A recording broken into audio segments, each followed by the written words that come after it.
Où apprendre la musique? C'est une question que je trouve plus intéressante que comment apprendre la musique. Parce que le comment, ça renvoie à la méthode, ça renvoie à finalement des techniques pour apprendre la musique. Et moi, je suis plus partisan de l'expérience musicale. C'est-à-dire qu'on va vivre des moments de musique. Et donc, dans ma vie, moi, j'étais dans plein d'endroits différents où j'ai eu des expériences musicales qui étaient radicalement différentes et qui, du coup, créent un tableau super complet. Donc, dans cette vidéo, je vais te présenter un peu les lieux qui ont fait en expérience musicale et puis les personnes que j'y ai rencontrées. Le premier espace dans lequel j'ai été en contact avec la musique, c'est ma maison, c'est là où j'ai grandi, avec mon père, avec ma mère, avec mes frères. J'ai la chance d'avoir une famille musicienne. Mon père, c'est clairement son métier, et ma mère, c'est une sensibilité qu'elle a toujours eue. Donc, ça voulait dire avoir un piano à la maison, une guitare à la maison, et de temps en temps même, mon papa qui m'expliquait comment jouer, et aussi des petits concerts qu'on improvisait avec la famille. Donc, le premier espace, si tu veux, à nourrir pour travailler ta musique, c'est ton foyer, c'est ta maison. Donc, si tes parents, par exemple, et que tu veux que tes enfants fassent de la musique, il faut que tu aies des instruments à la maison. Même des petits, hein, pas forcément une batterie, tu vois, mais la maison, c'est le premier endroit où tu vas pouvoir commencer à tisser un lien. En plus, c'est relativement libre, donc tu te prends pas la tête, tu fais tes trucs, et puis c'est cool, quoi. En plus d'avoir les instruments, on avait une chaîne hi-fi sur laquelle on avait plein de CD, et régulièrement, on allait voir les concerts qu'on avait en CD. Et ça, c'était hyper enrichissant aussi. Donc, les salles de concert, évidemment, à côtoyer le plus souvent possible pour vivre l'expérience dans la chair, quoi. Également, à la maison, on avait la télévision. Et quand j'étais gamin, je me souviens, je me levais à 6h du matin pour mater les clips sur M6 jusqu'à 8h du mat. Et c'était genre une drogue. Genre, je me levais pas pour regarder la télé, je me levais pour aller écouter les clips. Et je pense que ça m'a énormément forgé l'oreille musicale, d'être exposé à toutes ces sources musicales. Voilà, tout simplement. Donc, premier espace, la maison. Donc, vois comment toi, tu peux aménager ta maison pour avoir un minimum d'objets avec lesquels interagir musicalement. Et puis, si dans ton entourage, tu as des musiciens, c'est encore mieux. Le deuxième espace que j'ai côtoyé, c'est l'école de musique. Donc c'est le lieu identifié avec un professeur dedans, tu y vas toutes les semaines et tu fais ton cours. J'ai eu 3 expériences en école de musique. La première avec un professeur de piano qui était relativement, on va dire, blasé. Voilà, sans vouloir être blessant, mais c'était un cours qui était relativement fermé, relativement froid. Et c'était pas une expérience sensorielle agréable. Il faisait même, je crois, assez froid dans le local. Donc j'y allais un petit peu à rebours, un peu à reculons. Quand on dit qu'on apprend la musique, on n'y va pas toujours de gaieté de cœur. Ça dépend beaucoup du professeur et de l'ambiance dans laquelle on va l'apprendre. Deuxième école, ça c'était vraiment cool. C'était une école donc avec plusieurs salles, plusieurs profs et pas mal d'élèves.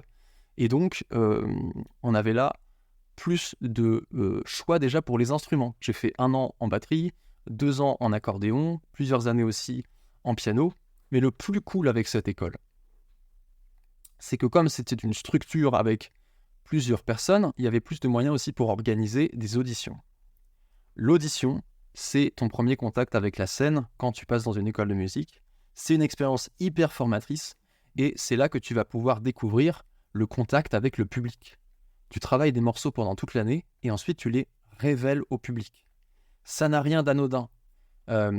C'est vraiment un passage, moi, que je trouve hyper important dans un parcours musical. C'est le moment de l'exposition. Et donc, en étant dans une école de musique à l'année qui organise ces auditions, c'est pas du tout la même expérience que d'avoir des cours particuliers à côté où tu ne fais finalement que apprendre des morceaux sans avoir ce truc de la révélation finale. Donc, l'école de musique, je te la recommande. La troisième expérience, c'était après cette école-là, avec un professeur de guitare qui était dans son école aussi.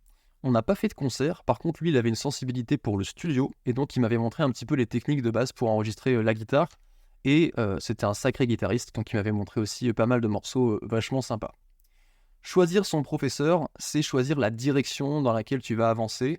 Si tu choisis pour toi, c'est bien un petit peu d'avoir un premier feeling. On ne choisit pas au hasard un professeur, chacun a sa sensibilité, chacun est un musicien avant d'être un professeur.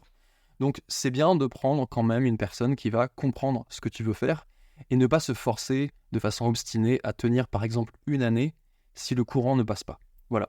Un musicien, c'est un humain et toi, tu es un humain, donc tu as besoin de trouver des gens avec qui ça va être cool. Ensuite, après l'école de musique, j'ai commencé à développer la musique dans des lieux un peu plus hors cadre. C'est-à-dire que c'était plus des lieux où on disait c'est un lieu pour la musique, c'est une scène ou c'est une salle de répétition. C'était le couloir quand j'étais à l'internat, quand j'étais à l'école. Le couloir, c'est un endroit, c'est un peu comme une mini-rue, un peu plus intime avec une meilleure acoustique. Et comme j'avais commencé à apprendre la guitare, le soir, après manger, j'allais jouer dans le couloir. Et ça a été l'occasion de jouer avec d'autres musiciens et de commencer à travailler les morceaux que j'avais envie, moi, d'apprendre en ayant juste une petite application, les accords, et en chantant dessus. Et on a fait quelques petits duos avec une pote qui était aussi posée dans le couloir à cette époque. Et c'était vraiment, vraiment enrichissant à ce moment-là de juste se retrouver, jouer à 2 ou 3 dans le couloir. Les gens qui veulent s'arrêter, ils s'écoutent. Enfin, il y a vraiment un côté un petit peu spontané, très très cool. Assez naturellement, du coup, je suis passé du couloir à la rue, à l'espace public. Et cette transition, elle s'est faite quand j'étais dans le sud de la France. Et je me souviens particulièrement de ce moment. Le déclencheur, ça a été les pianos dans les gares. Il y avait un morceau que je savais jouer au piano, que j'avais déjà joué sur des petits concerts avec l'école de musique. Et je voyais ces gens qui se posaient au piano et je me disais, j'ai envie de faire mon morceau, mais genre, c'est pas un concert, genre, il y a personne que je connais, c'est vraiment la révélation devant le public. Et j'ai fait le morceau, je tremblais de partout, c'était trop bon. Et une fois que j'ai fini le morceau, je me suis rappelé que quand je rentrais chez moi, je croisais souvent des gens qui jouaient dans la rue. Et je me suis dit, mais moi aussi, je veux faire ça, en fait. J'en suis capable. Et donc, la rue, j'y suis entré comme ça. Cette espèce de transition par le petit piano dans la gare qui te dit, toi aussi, tu as le droit d'être dans le public. C'était parti. Et donc là, Aix-en-Provence, c'était super, il faisait beau en plus, c'était tout le temps dehors. Et là, il se passe quelque chose, c'est que la musique devient un moyen de rencontre. Je jouais 2-3 heures par jour, parfois jusqu'à 4 heures par jour. À l'époque, j'avais beaucoup d'endurance. Et du coup, tu rencontres d'autres musiciens, tu rencontres des gens qui sont déjà dans la musique, qui sont sensibles à ça, qui peuvent rester à côté de toi pendant 1 ou 2 heures, improviser des morceaux. C'est une expérience de fou. La rue, je la recommande, c'est vraiment un passage, je pense, elle n'est pas indispensable, mais que je recommande parce que personne t'attend. Et en même temps, tout peut arriver. C'est vraiment un lieu où tu peux arriver en étant complètement novice. Et tu vas quand même trouver des gens pour respecter ce que tu fais. Et il n'y a pas d'attente. Donc la rue, pareil, un endroit important. Donc voilà, on en a fait la maison, on a fait l'école de musique, on a fait le couloir. Par exemple, si tu étais au taf, tu peux chanter un petit peu dans ton couloir. Ou si c'était, je sais pas où, dans une école ou quoi, tu peux le faire dans le couloir. La rue. Et ensuite, qu'est-ce qui s'est passé? Ah ouais. Alors, en parallèle de tout ça, j'ai rencontré un autre gars qui faisait de la musique, qui s'appelle Maxence. Coucou Maxence. Et la transition est importante ici. On était en audition avec l'école de musique. Et je vois dans le public, il y a un gars qui aime faire de la musique, qui s'appelle Maxence, et qui me dit « Mec, j'ai un groupe, viens nous rejoindre, on cherche une voix. » Et donc là, on arrive à un nouveau point intéressant, c'est le groupe de musique. Le groupe de musique qui répète souvent dans le salon de machin ou dans le garage de bidule, et qui se réunit pour créer son propre répertoire, créer ses propres scènes, et finalement, là, tu rentres vraiment dans la musique, quoi. Tu répètes tes morceaux, t'apprends le répertoire que tu veux apprendre, tu crées une espèce d'identité artistique, tu trouves un nom. À l'époque, on s'appelait The Trees, les arbres. Et donc là, c'était aussi très formateur. Et ensuite, on a créé un duo avec Maxence où on a composé notre première chanson à deux. Il y a une vidéo d'ailleurs qui était postée sur Twitter à l'époque. Et pour moi, c'était l'explosion, quoi. Elle a eu 10 vues, mais c'est trop bon. Donc voilà, le groupe, avoir un salon, avoir un endroit où tu peux te retrouver avec des gens, faire de la musique, c'est un passage aussi vraiment, vraiment cool. Et donc forcément, qui dit groupe, dit ta première scène, choisis la première scène que tu vas faire avec ton propre groupe, avec ton propre projet. Et donc là, en l'occurrence, notre première scène, si je peux appeler ça comme ça, parce que c'était un petit concert avec Maxence, c'était dans un bar. Très important, les bars. Ça paye pas forcément très bien, ça peut être parfois un petit peu chiant au niveau du public, mais quand tu es dans un bar avec un passionné de musique et que tu lui dis vas-y, j'ai envie de faire de la musique, est-ce qu'on peut aller dans ton bar? Et ben, ça peut te faire ta première expérience de concert autoproduit où tu te pointes avec ton ampli et tu fais ton concert. Donc autour de toi, s'il y a des bars, regarde ceux qui organisent des concerts, et puis si des fois tu as envie de te lancer, fonce. Il y a même des bars qui sont clairement réputés pour faire des scènes ouvertes, des scènes régulières. C'est clairement des lieux à investir parce que c'est là que tu vas rencontrer d'autres musiciens. Et c'est aussi là où tu vas créer ton expérience en tant que moi qui fais de la musique, j'ai mon identité, j'ai mon projet. Et c'est là où tu peux te faire un petit peu repérer et commencer à grimper tranquillement. Donc là, on est encore sur des petites scènes. Et puis ensuite, il y a les tremplins. Ça, les tremplins, c'est vraiment cool quand tu commences à prendre un petit peu de confiance dans ton projet. Chercher des tremplins autour de toi, arriver avec ton petit répertoire, 2-3 chansons, histoire de marquer le coup, et histoire surtout de pouvoir tester une expérience que je te recommande vraiment, c'est un vrai plateau scénique. Avant, sur les petits concerts, tu es avec ton petit ampli 5 watts et ton vieux micro pourri. Les tremplins, c'est le premier endroit où tu vas commencer à trouver du vrai matos. Et là, tu vas t'entendre. Et en général, les tremplins, il y a plus de public aussi. Donc là, ça commence à être un kiff.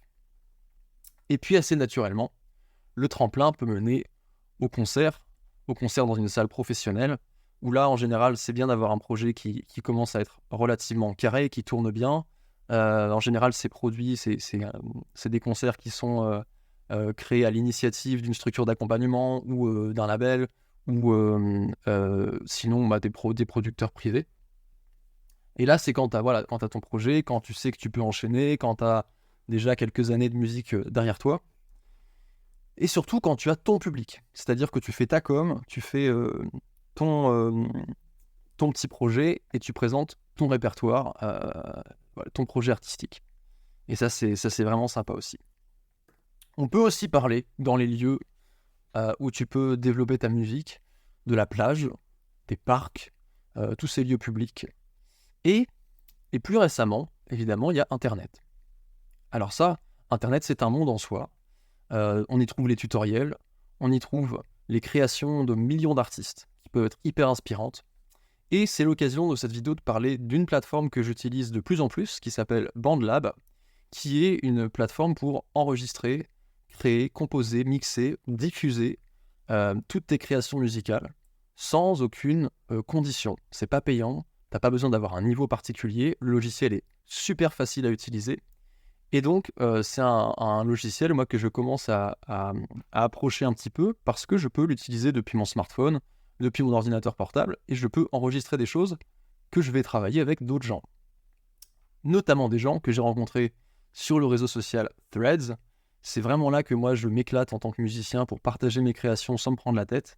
Donc, pour terminer, je dirais que sur les espaces digitaux, on peut parler de Spotify également aussi pour diffuser tes morceaux, YouTube et compagnie, mais dans ton identité de musicien, tu peux aussi t'éclater sur BandLab et sur Threads. Donc n'hésite pas à me suivre sur Threads, c'est là où on pourra échanger. Je fais souvent des petits appels à collaboration, je crée souvent des morceaux inspirés par les gens que je rencontre.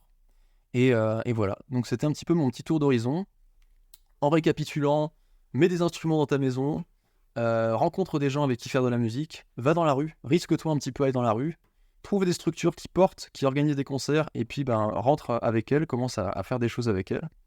Et puis sur Internet, exprime-toi, pose tes idées, te prends pas trop la tête, vois comment ça réagit, et puis voilà. Je te souhaite un bon parcours musical, et puis on se retrouve sur Threads si ça t'intéresse, voilà, d'échanger un peu plus. Allez, salut!